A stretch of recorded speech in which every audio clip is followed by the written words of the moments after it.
I would like to start the conversation with an introduction to yourself and what you do, but also I would like you to tell us this story you have in Medellin of doing things for the story. Definitely. Yeah. So my name is Brian Ford. I'm the host of the podcast called Self Improvement Daily. I am a co-founder of For Purpose, which is a social impact platform where we're committed to modernizing what it means to be a philanthropist. So I'm very purpose driven and kind of socially conscious in the way that I try to do things. And, I'm 28 years old, so I'm still young. And I know that there's a road ahead of me in terms of all of the impact and hopefully benefit I can bring for a lot of people. So that's just a quick kind of background on like the X's and O's of what I do. But yeah, I mean, you bring up something that's really near and dear to my heart, which is some of the time that I spent in South America, as well as how that really kickstarted the process that I'm on now as it comes to podcasting, and how I leverage Do It for the Story, which is the subject of a TEDx talk that I gave about 2 years ago. So I went to Medellin. It was in 2018, February 2018, and I just wanted a different experience. I graduated college. I didn't get to study abroad, and I wanted to really make sure that I kind of rounded out my perspective. I'd done a lot of personal traveling, but I wanted to go to South America in particular because I learned Spanish and I love Latin American culture. So I wanted to perfect and practice my Spanish, as well as get relevant work experience. So I actually took an internship where I was in Medellin, Colombia, and I was like the only person that spoke English in the entire building. So it was like a full immersion kind of opportunity. And I just learned so many things about kind of the different priorities that different cultures have. And it really kind of opened my eyes to, how things aren't always just my way or the highway. It's very much so kind of a fluid kind of decision tree. As people have different life experiences, you can figure out exactly what resonates for you and what you want to stand for. And it's, it really did open my eyes, because at that point I was a very kind of linear person when it's like, you got to basically like follow a certain process in order to attain a certain Yeah. result. And I had to like force a different culture on myself while I was there. It's like, okay, no, like people are going to be half an hour late, and like, this isn't going to go perfectly. You just got to be okay with it, So it was a good exercise for me to do some of that. But as that relates to Do It for the Story. So the concept of Do It for the Story is basically about putting yourself in unexpected situations, not knowing what the outcome is. So it's completely a mindset. And the value to that is if you approach something without really expecting for something to come out of it, and you really just go to be present and to observe and to let the story write itself and just to be a participant in that, you'd be surprised how many people are willing to help you and aid you on your path. And, it all comes full circle because you realize the growth or the experience or the joy that you had. You can look back at that initial decision, just to be like, okay, like I accept this, I'm going to be doing this. There's an element of like faith and surrendering to the process with Do It for the Story. And once you kind of allow yourself to embrace that feeling, then you can like really recognize the progress that you made. So specifically in Colombia, and this is what I say in the TEDx talk, but in Colombia, I went to basically like an entrepreneurship event. And I was the only person there from the group that I was interning with. So I didn't know a single person. And I showed up because I was like, oh, I was invited to say I'm gonna do it for the story just to see what happens. Like I have nothing to lose. So I went there and ended up meeting this guy named Brian Rashid, who was an incredible entrepreneur. And then I started getting involved in creating content because I saw what he was doing. Then I met certain people, and then I was told to have a podcast. Then I made a podcast. It's just like, it's crazy how my career snowballed and totally changed trajectory based on my decision to show up and do it for the story without expectations of what's going to happen. There are other examples that are more personal and more kind of tangible about like just the benefits of like stepping into situations with that mindset. But Colombia for sure was one of those moments where I really had to like embrace that things were not going to go according to plan, and that's okay, and see what happens. And it happened in the most magical of ways. So I'm really grateful for that. Yeah, I But like yeah, so this that's a little bit story. about my experience. Great. And well, so what has been your biggest lesson or some of your biggest lessons of doing your podcast for the story? Yeah, so that's such a good question because like I really did start the podcast for the story. Like I didn't have any expectation. Now I'm at 6.5 million downloads. I've interviewed authors of books where, I admire these people, and now I'm having conversations with them. Like it's really incredible and like something that I never expected. And you're right, it started just with really humble beginnings, which was, I'm just going to do something just to see what happens. And like, I'll develop skills along the way, and I'll just trust that like whatever's meant to happen will happen.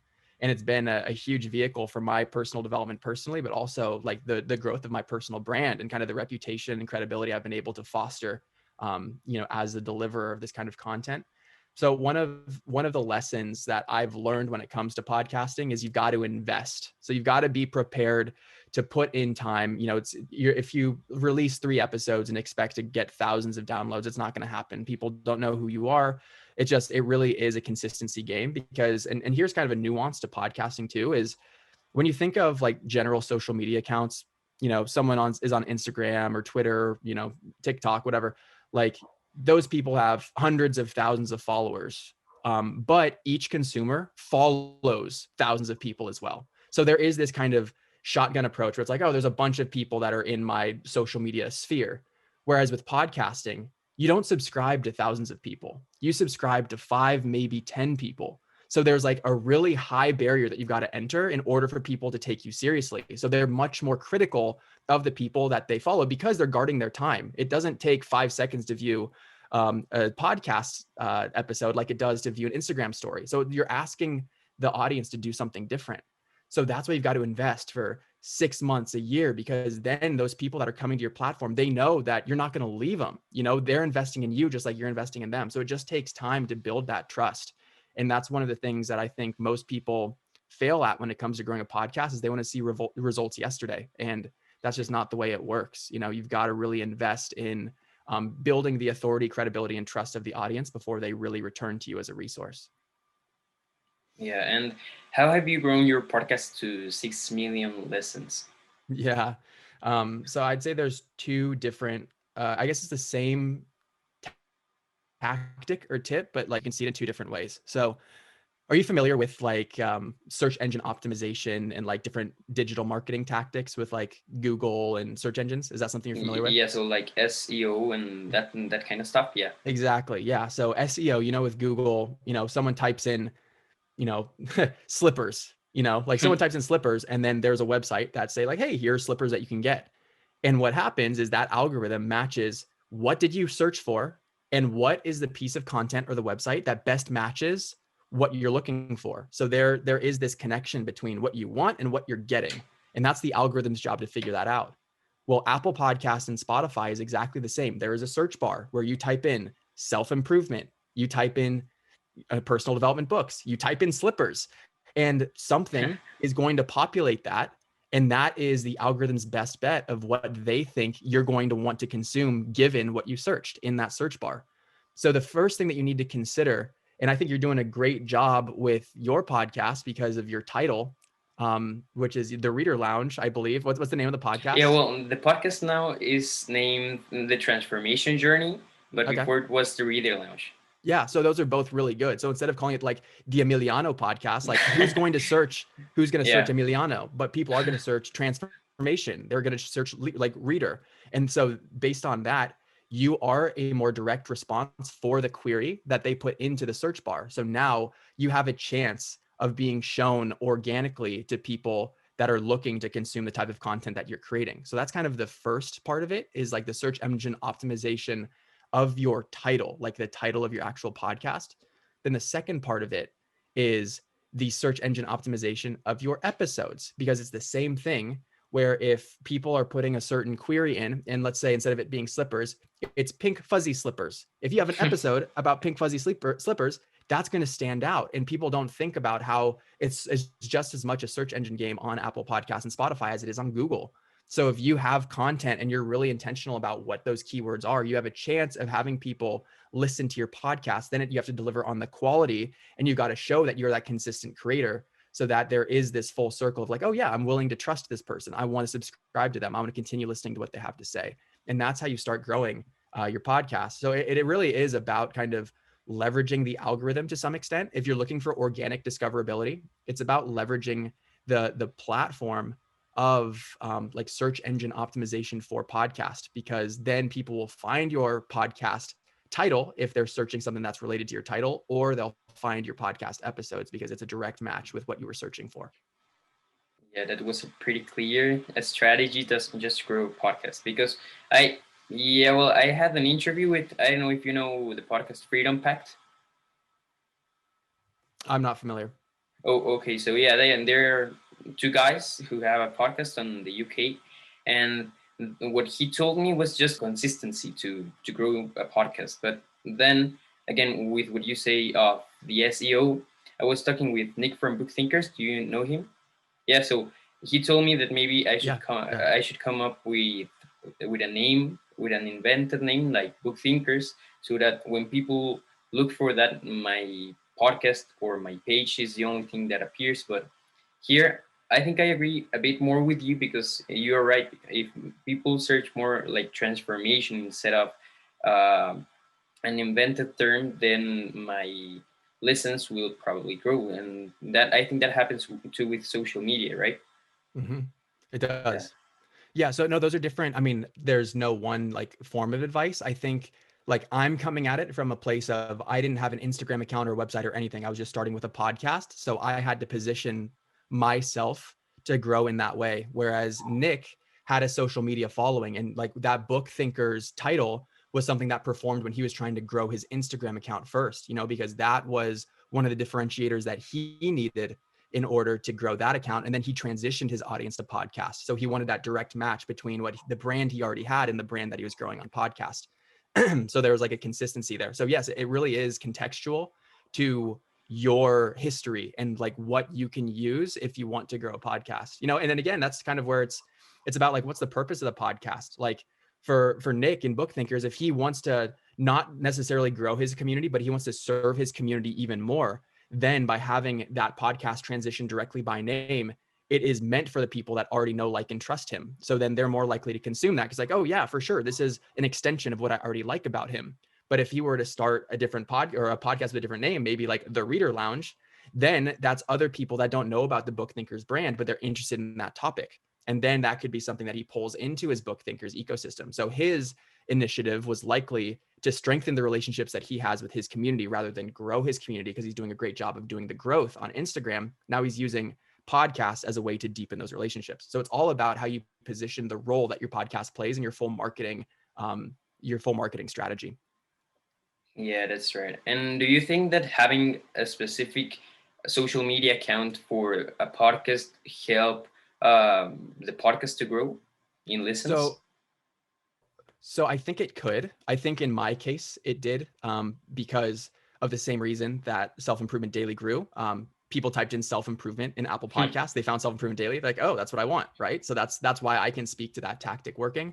Same thing on Instagram. You type in self improvement on Instagram.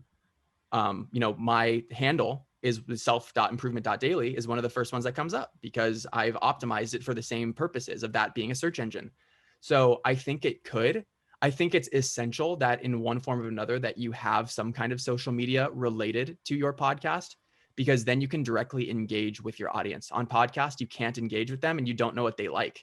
And it's like, this is so much a game of like deliver valuable content, and you don't know what's valuable unless you get feedback. So I use my social media to have conversations with my audience, so I know what they're doing.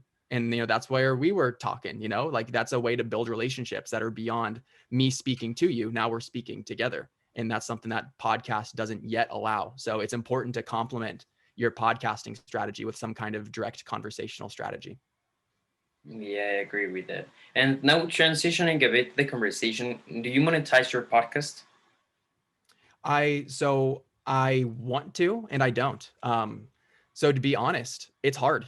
It's really hard to do, and I haven't figured it out yet. I don't have a strong desire to. I more am pursuing it as a challenge because I know it's a good skill to acquire to be able to monetize my audience and everything. But I have tried and failed for the last 6 months, so it's something that's difficult. But having said that, there are tangential opportunities and values that have come about by having the podcast. So a great example of this is, and as I mentioned, I'm the co-founder of For Purpose, the social impact platform. So I use my podcast to grow an audience. I'm not extracting monetary value from the audience, but now that I've grown it to 6.5 million downloads in total, I get 10,000 plus downloads an episode. I can use that to have conversations, be like, hey, I've got this podcast. There are people that listen to me. I have this authority on in this space. There is like the personal brand has been developed from it. then I can go and reach out to different people that are in my network being like, hey, so you want to work together on something new? And that's exactly how two of my co-founders came about, because I interviewed both of them on my podcast. They both have big Hmm. podcasts. So it's Case Kenny with New Mindset Who Dis and Mark Metry with Humans 2.0. And they knew the value and quality that I have because I was able to deliver this to an audience and grow it to that size. So sure, I'm not necessarily monetizing directly something from my podcast audience, but I'm using my audience as an asset as I position myself to be valuable in other ways. So in that way, it's like, it doesn't need, like, if you're trying to quantify the return of investment or like the value that's being extracted from having a podcast, it, like, if you're looking at dollars generated and like revenue generated from podcast, then that is extremely short-sighted. Like, there are so many like secondary effects that come about from having a podcast that are even more valuable than the dollar amount that you generate. So to answer your question, I do want to monetize it. I'm doing some one-on-one coaching. I do have a few clients for one-on-one coaching. I've tried a few programs. I probably have gotten like 15 people total to go through the programs I've made, you know, so it's very difficult. And that's where I'm trying to learn from my audience. Like, oh, so like, where are they in this personal development journey? What do they need? How can I position my expertise in a way that's valuable to them and something that they're willing to invest in? You know, so that's something that I'm focusing on the first quarter of this year, and I have some new ideas. But yeah, so it's just difficult. Yeah. Well, and I agree with what you say of making the podcast something more about networking because, well, I will tell you this openly. So right now I'm trying to make the reader lounge more about like the business part about providing marketing services for authors. But I think that the podcast helps me like to give them confidence so that they actually trust me. And well, I just wanted to say that because and that's a way in which I like agree with what you say. And I mean, if it helps you too, then there it is. But Yeah, no, so yeah, that's an extremely important point. So just the nature of podcasts, and this is why it's a good opportunity. I actually, gave a speech on this probably in November, um, about like how podcasting can be used for social proof and like building authority in an industry. So basically, like, if you think of what podcasting means, like, it's an interview setting a lot of the times, like right now, like it's a kind of an interview yeah, where you are going toe to toe with someone else that already has the experience or the or the success in a certain area that you aspire to have. So in being able to say, hey, I know this person, I had a conversation with this person, I was able to add value to this person, that raises your personal brand to be closer to mine or the other people that are being interviewed. And in that way, you start kind of drawing these associations of what you are doing next to what other people are doing that you're having these conversations with. So like, it's just almost the dynamic of a podcast interview is like, people are very receptive to jumping on a podcast interview because like, hey, look, I'm getting featured, I feel so cool, like I must be amazing if they want to talk to me. But meanwhile, you're being very clever because you're like, oh yeah, I want to talk to you, but I want to also be closer to you in terms of the way that people perceive me, and that's a great way to kind of build associations with other people and to like cultivate that social proof, because now you could reach out to an author that you want to help them with their book launch or something like that, and you'd be like, hey, so I interviewed these different authors and they had success launching their book. So there's that immediate social proof. And then you could also say like, oh, and, I recently talked to, Brian from Self Improvement Daily, Nick from Book Thinkers, whatever, and like share an insight. So there's like an additional layer of like, oh, wow, like this is more than just like a resource for people who are trying to grow their book. And you can ask me and you can ask Nick, now that you have personal relationships with us, being like, yo, do you know of any authors that are coming through that need a little extra promotion for their books? And now we can be a service to you. So you're like generating leads because you're growing relationships with people who have relationships with your customers. So like, that's what I'm saying. We're like, podcasting, it's not about like the direct monetization of like the content that you're making. It is like this whole ecosystem around it. So you're thinking about it the right way. yeah. Well, I think I get most of it. But yeah, but, that's like the main idea of networking. And yeah, I think a podcast definitely makes anyone build authority for their personal brand. And now returning a bit to what we said before about growing a podcast, I would like to connect the dots here. So, how would you create the name of an episode like in this interview, for example, Yep. so that it has good SEO and it also helps for the networking part. Yeah. So the networking part is mostly about like so like positioning yourself as as an asset to other people. So in terms of the networking side, it's coming from a place of service. It is saying, hey, I want to feature your book. I want to share your message. I want to make your 30-minute investment in this conversation worth 2 hours of your time. So it's like you need to quantify how you're going to be able to deliver on that, or tell the story that you deliver on it, fake it till you make it, and then find out how to do it later, you know? So it's like, but you've got to position it in terms of like attracting people to your podcast from the place of like, I'm going to over deliver on this. And when I do my podcast outreach, that's exactly what I say. I was like, your 30-minute investment is going to return 2 hours of your time based on X, Y, and Z. I am personally going to take out all of the ums and ahs, and so that you sound better than you've sounded on any other podcast. I'm going to personally make the Instagram creative for you. I'm going to pick the very best splice from our conversation, and I'm going to make an asset that you can post in 30 seconds to your Instagram story and inject immediate authority. This all comes from the podcast that has 6.5 million downloads, that's had these other people on the podcast. So now you're, branded with them. And like, I create this full package of like why it's going to be valuable, and then they're like, oh, for sure. And what do I need to do for this? I need to show up for a 30-minute conversation. You're going to do X, Y, Z and the other for me. Yeah. Like that's worth it. So you like, when it comes to network, you've got to have this package that you throw at people where you're just like, they're like, holy crap. Like, yeah, like that's a no brainer, so that's kind of the networking side. That's independent of the SEO side, because the SEO is for organic growth. So that's for like the discoverability and growing your audience. So when it comes to specifically picking like the titles of different things. So first, with your podcast name, it's like, what is the thing that the person you want to serve, or like the content that you're creating, what is that thing that they're looking for? Like, what are they going to put into a search engine? So if you are like the reader lounge, like if you think about things that people might search, it might be something like new personal development books, or like conversations with new personal development authors, so they might like have that kind of search.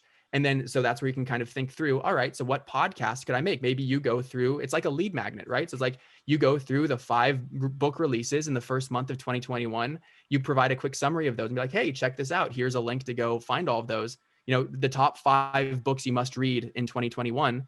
That's going to like potentially like convert for you, and people can be like, oh yeah, I want to learn that. That's exactly what I'm looking for. Like, I'm looking for new books to read. These are the newest ones that are out. Boom. So it's like, it's about having empathy about where your audience is in their customer journey, what their need is at that point, so that you can deliver the solution to the problem they're experiencing. The problem is just an unmet need, right? So it all comes back to their need and solving their problem. So that's kind of what I would do to think about like the actual titles. Um, and then like if you're getting creative when it comes to interviews, so something that I found has worked really well is if someone has like a philosophy or like a formula or something, you name the podcast that philosophy or formula, so that when one person, like I had Joel Brown on the podcast. He's the founder of Addicted to Success. So something that he talks a lot about is casting a vision, right? Like that's his thing. Like he has the 10-year framework of casting a vision. That's what you go to him to do. So when people want to learn from Joel Brown, how do you cast a vision? Let me see if he has a podcast episode about it. They say, cast a vision, Joel Brown.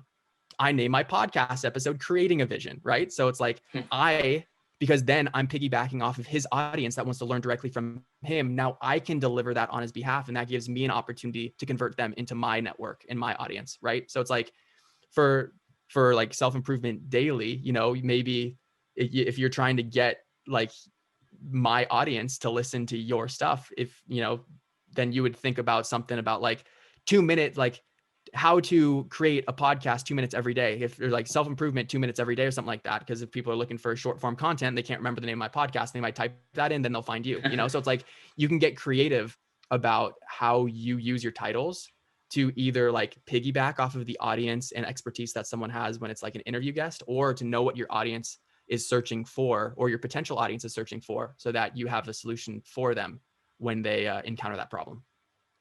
Okay, thanks for the advice. And I think we are running out of time, right? So I just have 2 more questions. And first, I would like to know which is your favorite book, or if you have a list of books you would suggest. Yeah, my favorite book is The Compound Effect by Darren Hardy. It is all about the small decisions that you make on a daily basis that are imperceptible in the way that you make them, how after months and years and decades, those consistent small decisions create the most incredible results. And when we're talking about consistency, like this is the mechanism of consistency, is how your habits compound on top of themselves, one after the next, after the next, after the next. So that is always, if someone's getting started in the personal development world, that is always the first book I recommend. It's The Compound Effect, because it really quantifies the value of making the right choice time and time and time again. The second book that grows upon that, but it provides like a more detailed framework and like a more of like a step A, step B, step Z kind of model, is Atomic Habits by James Clear. Understanding the atomic, like the habit loop, and how you can optimize at each step of the habit loop. I think there's a, like the way that he articulates that, and he brings wisdom from all these different habit formation books and puts them all into one book, and then like operationalizes it, is it's brilliant. Like it is, that is one of the, I think that is the best like go-to like instructional manual to like doing anything personal development I've ever read. Yeah. So those are two of my favorite books. Okay. And well, finally, what is one lesson or something you have discovered recently that you would like to share to us? Yeah, I think something that I have started embracing more lately is, and you know, people say it all the time, but it's harder to practice than it is to like hear, which is like run your own race.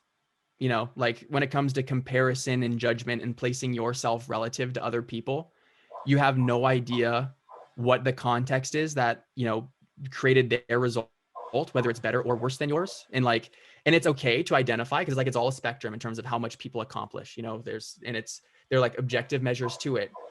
But the current state of things, and as you see it, you know, it's not like you need to be hard on yourself for not being at a certain place, because there is a whole history that basically determines where you're at right now, and there's a whole future to that as well. So knowing that where you're at right now is not where you're going to be tomorrow. It's not about running a race to finish today. Like, so if you're judging where you're at today compared to other people, then you're selling yourself short, because you're playing for 20 years from now. You're playing for 30 years from now. And it's like, so what are you going to do today? Being like, oh man, like I'm not as, like, I actually changed this on my Clubhouse account. Like I added in my description, not a 6-figure entrepreneur, you know, because everyone's like, oh, I'm a 6-figure entrepreneur. I'm a 7-figure entrepreneur. I've got 20 million followers on all socials. It's like, that's not me. I'm not there. And like, I want to lean into that, because I'm doing the work right now that is preparing me to be whatever I want to be. You know, I'm not like really motivated by like money, but like whatever I'm going to be in 20 years, like that's what I'm investing in right now. It's not like the like extraction or transaction of value right now, you know? So it's like that's the piece of advice I'd give you, is just like run your own race. You know, believe in yourself and commit to the things that are important to you. Do it your own way. Of course, learn, of course, develop, of course, grow, but know that your path is your path and it's leading you where you're supposed to go. Yeah, and actually that part of not being a 6-figure entrepreneur makes you stand out. Yeah, I like that. Well, so there anything else you would like to add? No, man. No, I mean, I shared just a fraction of what I've learned, and it's only a fraction of what I will know in the next year or two, even, you know, like things happen fast. So I commend you for taking the initiative of, you know, providing this kind of content for people, for being a resource, and the sky's the limit for you. I'm excited to see what's next. So let me know if I can be of service in any way. Hey, so thanks for listening to the interview. I hope you received value, you learned, and that you enjoyed it.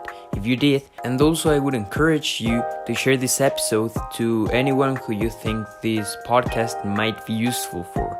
So again, thanks for listening to the interview, and see you next time. Peace.